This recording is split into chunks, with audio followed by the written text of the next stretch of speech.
Тулаанд өөрөө ялцхаас илүү их орны ялцчихгүй гэсэн айдас их байдаг. Миний хувьд ялч чад гараад сууж байгаад нэг зарим гэдэг хамгийн гоё байдаг. Аавын тухай ярих, аавын тухай бодохоор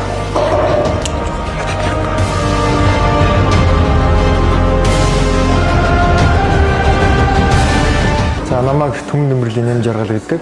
Монгол улсаас UFC холбоонд болж байгаа 2 дахь монгол тамирчаа. Энэ ивент бол маш чухал, маш том ивент болсон. Тэгээ үргэлжлэх тамирчин маань мэдээж бүх суурьтай коллеж 2 удаагийн авраг байсан учраас барилдаа нараал надтай тулаан хийхийг хүссэн. Тэгээд барилцаараагаад ялсандаа баяртай байгаа. Тэр мэдрэмж зүйл ямар нэгэн зүйлтэй харьцуул шүү. Тэр миний 10 жилийн хөдөлмөр учраас ямар нэгэн зүйлтэй түүнийг харьцуулж хэлэх боломжгүй.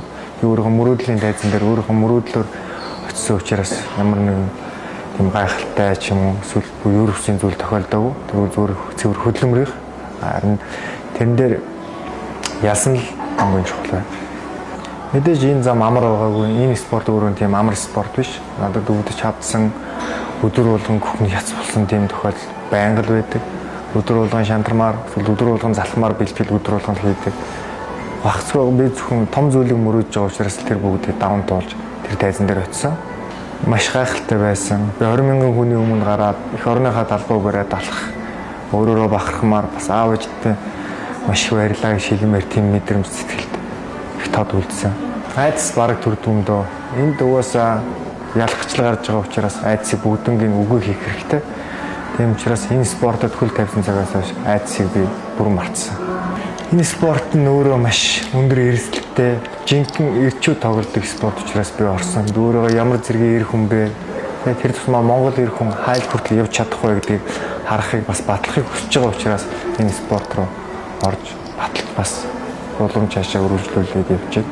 Би нөгөө ээж аавтайгаа энэ спортын талаар өрөөсөө ярилцаагүй өөр энэ спорт хөл тавьсан. Тэгээд би өөрөө хүүхэд байгаасаа л өөрийнхөө хүссэн хийхийг хүсдэг ч юм уу. Тэр зүйлээ би дааж хийгээ яваад сурцсан учраас ээж аав маань бас намайг чи зүг замаар явж гин, зүг зүйл рүү явж гин ч гэдэг юм уу. Эсвэл буруу юм руу орлоо гэж тэгж хэлээгүй. Миний зөв совинд миний өөрөө ихтгэл үнэмшилд итгэсэн учраас би энэ хүртэл явсан.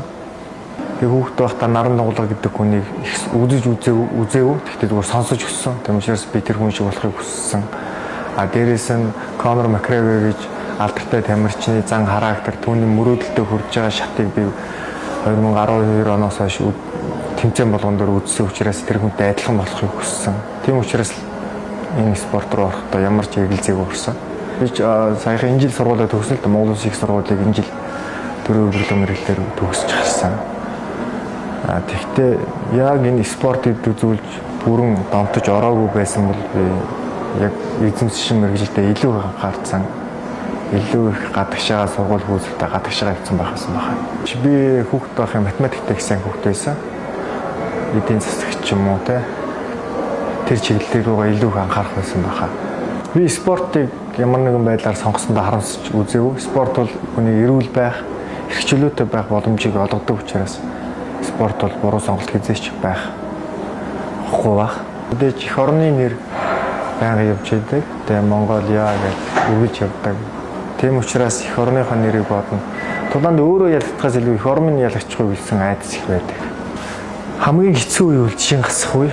Би нэг тэмцээнд орох гэж нэг 12-аас 14 кг-ыг гасч ордог. Сүүлийн 5 кг дээр өөрийнхөө бүхэл нөөц бололцоо, бүх зүйлийг гасчиж эндээ ордог учраас миний хамгийн хэцүү шөнө тулааны чин үзэхийн өмнөх шөнө унтч чаддгүй бүх би шатаж ондог. Яагаад гэвэл миний биед ямар нэгэн калор эсвэл ямар нэгэн хоол зүйл явж байхгүй учраас би их шаталтай хонд эдис маань ямар нэгэн өвчтэй сул дорой эдисийн хонд идэж онно гэсэн үг шүү дээ. Тэгэхээр би маш их халуурж ондог. Тэр л хамгийн хэцүү байдаг. Тэрийг давчих юм бол ямар ч асуудал байхгүй. Тулаан бол бэлтгэлийн давуу болж хүн болгон өөр зүйлээс сэтгэлийн таашаал авдаг байх. Миний хувьд бол ялчаад гараад нэг сууж агаад нэг зарим гэдэг хамгийн гоё байдаг. Юу ч бодохгүй зүгээр л тэр заримны амттай амьдралын сайхны мэдэх тэр мөчл хамгийн гайхалтай. Мэдээж тулаан булгаа амаргүй өөр өрсөлдөлтэй тэгээд бүгд мэрэгжлийн тамирч шүү дээ. Бүгд л асуудалтай. Миний ганц ялагдсан тулаад над маш дурсан бас баяр гоныг харуулж авчирсан. Тэр тулаанд 3 үе тоглоод шүүгчийн хуваагдсан шийдвэрлээ ялагдчихсан. Тэгээ тэр үед би өөрийнхөө нөөц болцооны нэг 40% л гаргаж тогсондоо маш их харамсдаг. Би өөрөө 100% ажиллаж бүрэн бэлтгэл дээр би 100% ажилласан ч тэмцээн дээр 40% гаргасандаа маш их харамсдаг та. Тухайн үед бол би нэг үед 2 үед дээр 2 удаа нокдаун зохиж унгаасаа.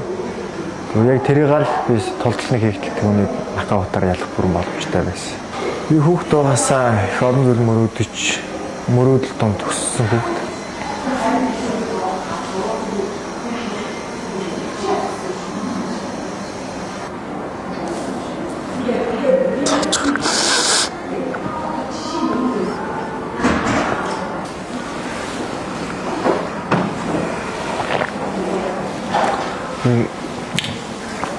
Аавын тухай ярих юм, аавын тухай бодохоор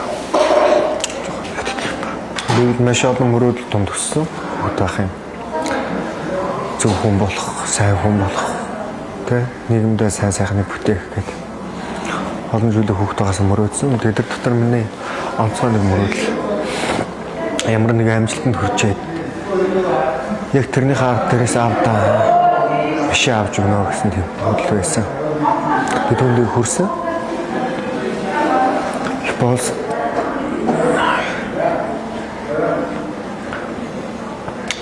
аврагын төлөө төглөөд аврагуулж ирээд өөрийнхөө хүүхний хамгийн том мөрөөдөл болсон. Мөрөөдөл болох.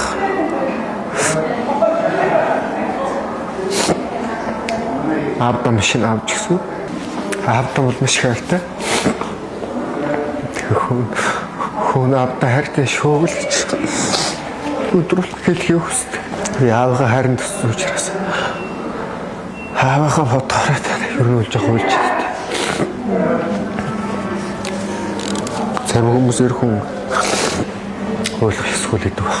Гэхдээ би ч аав хайрын хүн болсон учраас болдог өдрүүл аавгаа морилуулах гэсэн. гэж боддог шүү дээ.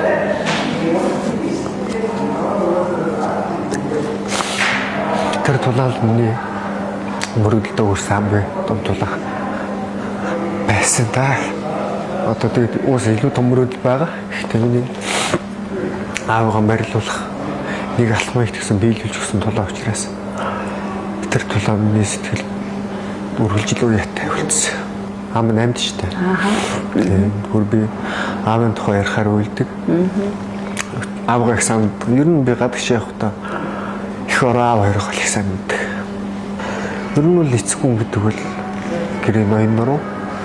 Тэгээд аав гэдэг хүн бол ер нь харил болохгүй роос авчих гэдэг талтай юм билээ. Би олон жишээ харсан. Харилцах аавгаа харилцах хэрэгтэй. Ер нь бол нөгөө монгол хүн болохоор өөрсдийн үндэсний өв соёл тээсэн сонор бол зүгээр л харагдах байдал гоё харагдаж байгаа учраас зөгч байгаа. Тэрнээс үл тийм амар имиж бүрдүүлдэг тийм бодоор байхгүй. Зүгээр нөгөө дэлхийн хамгийн том тайзан дээр гарах учраас цөөхөн энэ тайзан дээр хүн болгон гарахгүй ганц гарах боломж олдсон дээр өөрийнхөө өвгдөөхийг өөрсдөө хэл яриаг тэгээд үнс зүйдэг гоц хэрэгсдэг айл болох таниулахыг хүсдэг учраас гэж тийм стилийн имижийг бүрдүүлж гардаг. Аав ээжтэй баярлалаа гэж хэлмээр байна. Одоо удаа бас хэлж байгаагүй. Гэр бүлийнхэндээ найз нөхдөдөө спонсор байгууллагууд гээ сэтгэлийн үргэлж чиж чаднаа чи хийнэ те. Чи сайн хүн шүү, чи зөв хүн шүү гэж эрэг сайхан үг хэлдэг хэрхэн хүмүүс байна. Тэдэртээ бүгдэнд нь баярлалаа гэж хэлээ. Бүгдэнд бас хайртай шүү гэж хэлмээр.